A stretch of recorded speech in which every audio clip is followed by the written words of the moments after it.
What's up, peeps? Welcome back to Rebranding Safety. If you're new here, Rebranding Safety is changing the perception of health and safety, and we're going to do that right here on the YouTube channel. We do that on the podcast as well. This video is a pod clip from a podcast.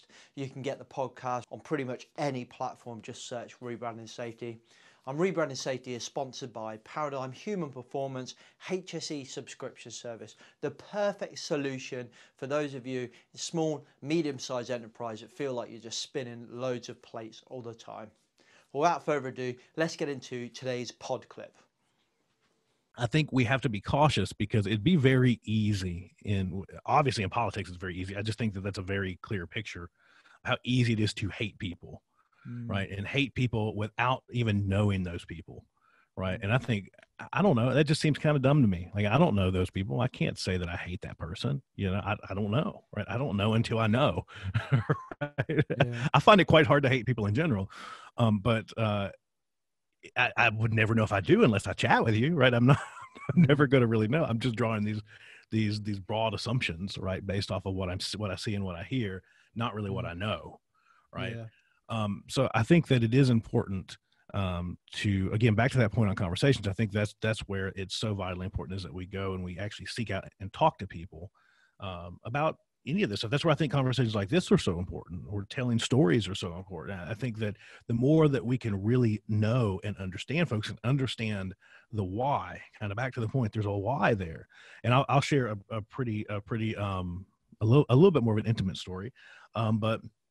So when I came out officially, I was in my mid-20s, as I said, and I was already living I was kind of more West Coast America at that point.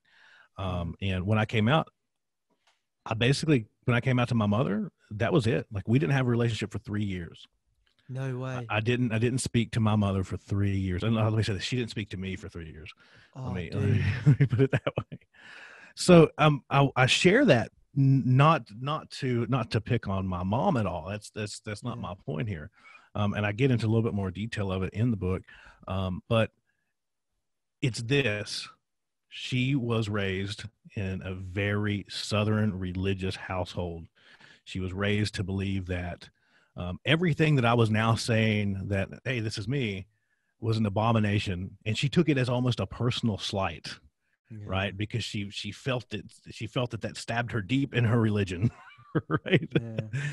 And so she's taking her personal truth, right? I would encourage folks that haven't heard this chat by Neil deGrasse Tyson. There's a chat out there called Neil deGrasse Tyson, the Three Truths. Yeah, and I will encourage you to understand that your personal truth is not fact, right? And it doesn't apply broadly to everyone else. We all have to acknowledge that at some point, right? I think that's a very important lesson, a lesson for all of us to learn. But she was basically taking that personal truth and saying, no, this personal truth, this thing that I believe is factual. It's 100% factual. It is so factual that I'm in so fear of your mortal soul and mine now because of who you are, that I would rather have a dead son than a gay one. So don't talk to me anymore.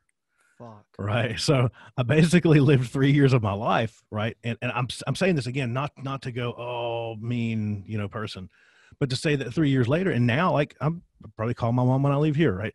Like, it takes time for some people to kind of get past some of those things that they have been taught. And that's really what it is to me. I think that for her, she was raised in a situation where that's all that she knew. Right. She grew up in a rural Appalachian holler. Yeah. We'll call it a holler here.